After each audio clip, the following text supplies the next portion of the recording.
Tu le sais, mais identifier le besoin de tes clients, c'est indispensable parce qu'au final, c'est ton client qui achète. Donc, autant comprendre son besoin, autant comprendre ce qu'il veut et autant lui montrer que l'on sait.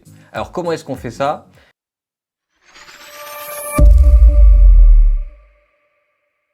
Tout d'abord, je te souhaite la bienvenue au laboratoire du web. Je t'en prie, entre, fais comme c'est chez toi, installe-toi sur le divan, ça va bien se passer. On va parler de besoins clients. Parce que tu sais que j'accorde énormément d'importance à la psychologie, parce que plus tu apprends à connaître, à comprendre comment le monde fonctionne, comment les autres fonctionnent, plus c'est facile. Donc il y a la psychologie, toi, de ton côté, en tant qu'entrepreneur, ton mindset, comment est-ce que tu penses, comment tu prends tes décisions, et il y a évidemment la psychologie du côté de tes clients. Comment est-ce que eux prennent leurs décisions, comment est-ce que eux te font confiance et comment toi est-ce que tu peux mieux créer cette interaction entre lui et toi. La première des choses à faire, c'est de comprendre, évidemment, leurs besoins. Donc pour commencer, il faudrait que je fasse des exercices avant. Pour commencer, on va d'abord voir une erreur qui est à éviter. Un besoin est différent d'une idée. Quand toi, tu as une idée, d'accord, un projet, un produit, une offre, ou carrément une entreprise que tu as envie de monter, ça ne reste qu'une idée. C'est-à-dire que ton idée, elle est unilatérale. Elle vient de ton cerveau jusque directement sur ton ordinateur ou je ne sais pas où. En tout cas, tu la concrétises. Elle est unilatérale. Donc, une idée n'est pas un besoin. Un besoin n'est pas non plus une thématique. Que tu sois dans la thématique du chien, que tu sois dans la thématique de la rédaction web, que tu sois dans n'importe quelle thématique, ça reste une thématique. La thématique, finalement, c'est ce qui va permettre de te donner un titre, de te donner une sorte de métier, une étiquette, mais ça reste qu'une thématique, ce n'est pas un besoin. Un besoin, c'est quoi? C'est une information, c'est un problème, quelque chose que veulent résoudre les gens, et les gens se manifestent pour ça. Les gens, ils sont là, « Prends ma carte bleue, aide-moi !» Un besoin, c'est ça, c'est « Putain, on en a marre, on veut quelqu'un qui résolve nos problèmes !»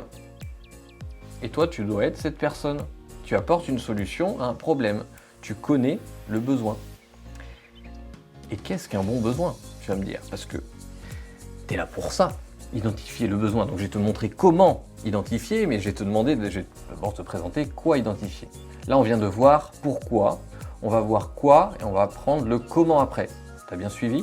Donc maintenant que tu sais pourquoi identifier le besoin, en quoi est-ce que c'est important, voyons ce que tu dois identifier. Un besoin, il a 3 caractéristiques essentielles. Première chose, le besoin doit être fort. Qu'est-ce qu'un besoin fort? C'est par exemple, imagine tu veux entreprendre, tu veux, je sais pas moi, lancer un nouveau smartphone. Ok, smartphone, beaucoup de concurrence, il faut travailler énormément le positionnement, ça tombe bien, j'ai fait une vidéo pour ça que tu as juste à aller voir. Toujours est-il que le besoin est existant. Les gens ont, il n'y a même pas de recherche à faire, tout le monde a un smartphone, ou en tout cas, une grande partie de la population a un smartphone, donc tu sais qu'il y a un besoin. On va prendre un exemple à la con. Imagine, je vais lancer un produit, je veux lancer des protèges de poignées de porte en caoutchouc. Tu vois, en période Covid, tu dis, ouais, ça peut être sympa. Bon, en vrai, c'est de la merde. C'est de la merde pourquoi? C'est de la merde pour plein de raisons. Le besoin est faible. Il n'y a pas une manifestation des gens sur le marché qui veulent des protèges poignées de porte. Tu préfères nettoyer ta porte, ta poignée, c'est plus facile. Ou tu changes de poignée si elle te fait chier, mais la protège poignée de porte, c'est limité. Éventuellement, tu veux, je sais pas moi, éviter les chocs sur les murs pour éviter d'abîmer les murs. Ouais, pourquoi pas, tu mets un stop-porte. Ok, t'as pas envie d'avoir un stop-porte. Bon, ok. Pourquoi pas? Mais tu vois bien que le besoin est hyper faible. En plus, là, dans ce cas-là, on est sur un produit qui, du coup, a un coût de matière première, a un coût de fabrication, il y a des salariés, il y a des machines, il y a de l'entretien, il y a des locaux, il y a tout ça. Tout ça pour un produit qui a une faible valeur perçue, qui donc du coup va avoir une très faible marge. Et le seul moyen pour des produits comme ça d'exister et d'être rentable, c'est de les vendre en grande quantité. Parce que soit tu vends en grande quantité des produits pas chers, soit tu vends en faible quantité des produits chers, soit si tu peux vendre en grande quantité des produits chers, c'est bien aussi, mais il y a un moment donné, mathématiquement, si tu veux que ça rentre, bah. Donc là, en l'occurrence, on est sur un besoin faible, donc du coup, ça ne fonctionnerait pas. Premier critère. Deuxième critère, plus le besoin va être urgent, plus ça va être facile de vendre. Je te prends quelques exemples pour que tu vois. Imagine, il y a ta porte d'entrée qui a quelques faiblesses. Tu te dis « Oh, il faudrait que je la fasse réparer. » Puis un jour, tu ne peux plus rentrer chez toi. « Oh, il faut que je rentre. C'est dimanche, il est 19h, il y a les enfants, ils en ont marre. Il faut changer la couche, etc. » Là, tu fais appel au serrurier. Besoin urgent. Ta vitre de téléphone qui est cassée. Tu dis « Oh, il faudrait que je la change. » Et puis là, ton téléphone qui commence à merder et à plus fonctionner. « Oh, je dois changer le téléphone, je dois réparer le téléphone. » Tu vois la notion? Donc l'urgence t'aide à vendre. Et je t'en parle juste après, parce que tu pourras me dire, bah ouais, mais on n'est pas tous dans des situations, on n'est pas tous dans des entreprises, on n'a pas tous des produits ou services qui répondent à ce point-là à un degré d'urgence. Permets-moi d'en douter et je t'en parle juste après. Troisième critère, et non des moins importants, les trois critères vont ensemble, le problème doit être conscient. Conscient. C'est-à-dire que c'est pas toi qui dois constater qu'il y a un besoin, c'est pas toi qui dois dire « Hé mec, t'as besoin de ça pour résoudre ton problème ». Non, c'est la personne qui doit avoir conscience qu'elle a besoin de toi, qu'elle a besoin de quelqu'un d'autre, d'un produit, d'un service pour résoudre son problème. Si elle n'en a pas conscience, elle ne payera pas pour ça.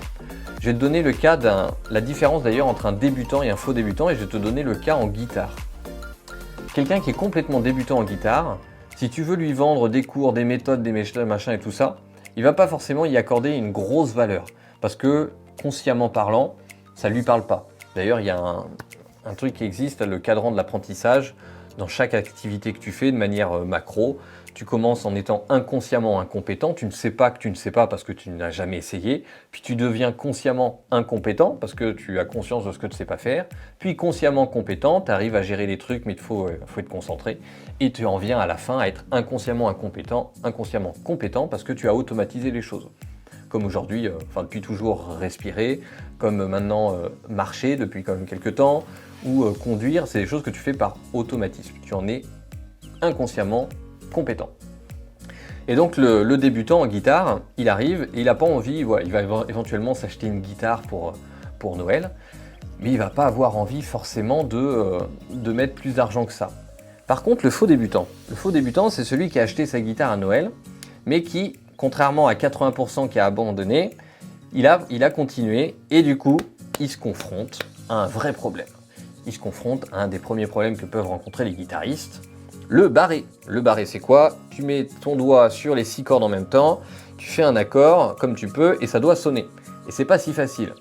Et celui qui en a conscience, donc le faux débutant, qui a conscience que putain de bordel de merde, c'est chiant, j'y arrive pas à le faire, et bien du coup, lui, il va avoir besoin de toi.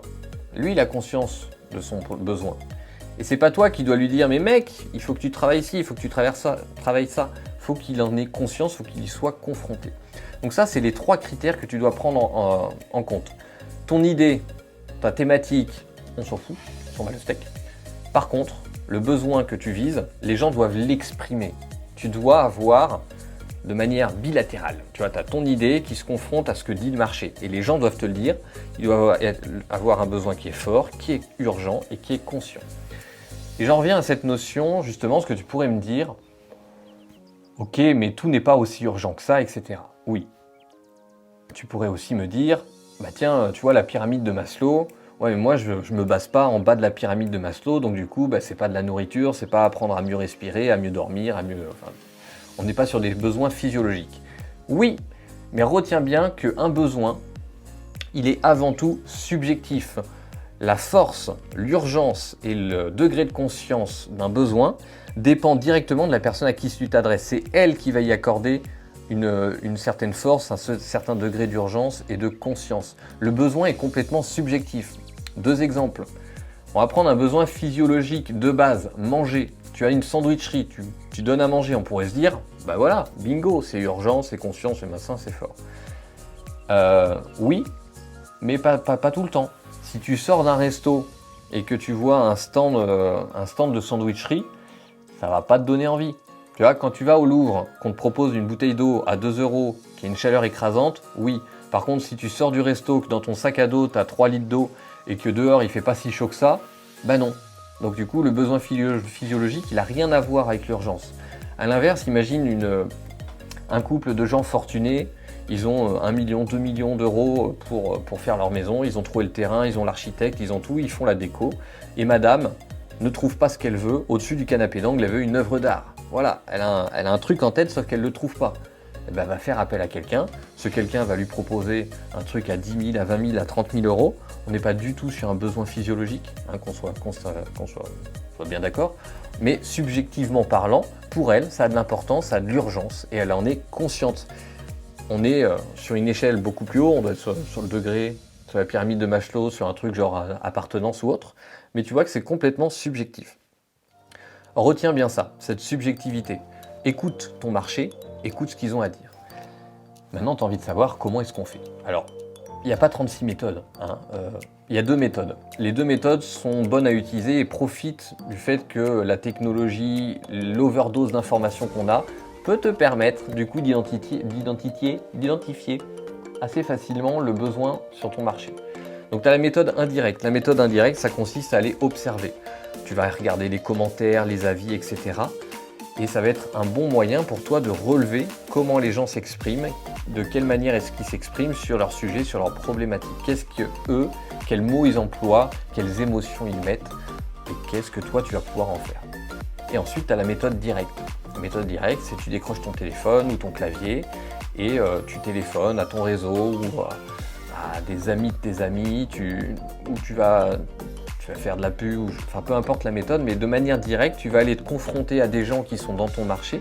Tu vois, tu vises un petit peu le profil de gens qui peuvent être dans ton marché et tu vas aller leur demander, leur poser des questions et comprendre quels sont leurs besoins, qu'est-ce qu'ils cherchent aujourd'hui à résoudre. Et tu vas les écouter, d'accord? Parce que quand on vend, par exemple, un régime, et je ne parle pas de régime, un régime, quand tu vends un régime, tu ne vends pas la privation, le fait de peser, le fait de manger des brocolis, de faire du sport et tout ça, c'est pas sexy ça. Ça, tu le vends, tu le mets dans le produit parce que derrière, il y a des choses qu'il va falloir recalibrer, il va falloir remettre en place. Mais ce que tu vends, c'est un mécanisme, c'est une méthode, c'est quelque chose qui est sympa. Et c'est ça que toi, tu dois trouver. Qu'est-ce que les gens veulent et donne-leur ce qu'ils veulent. Si tu veux aller plus loin, parce qu'il y a d'autres choses à voir, tu as le positionnement, tu as le client idéal, comment construire une offre, etc. Je t'invite à continuer de visionner des vidéos sur la chaîne du laboratoire du web. Ça permet d'augmenter mon reach, c'est cool. Quand tu sens que tu es au top, n'hésite pas à mettre des petits pouces bleus, à t'abonner à la chaîne. C'est comme ça que ça la fait grandir, c'est comme ça que ça permet de voir que ça impacte les gens et que les gens sont contents. Et si tu veux aller plus loin que ces simples vidéos YouTube, tu peux aller en description et tu as des choses complémentaires qui peuvent t'intéresser. Donc je te dis à tout de suite dans un autre contenu et d'ici là, ciao!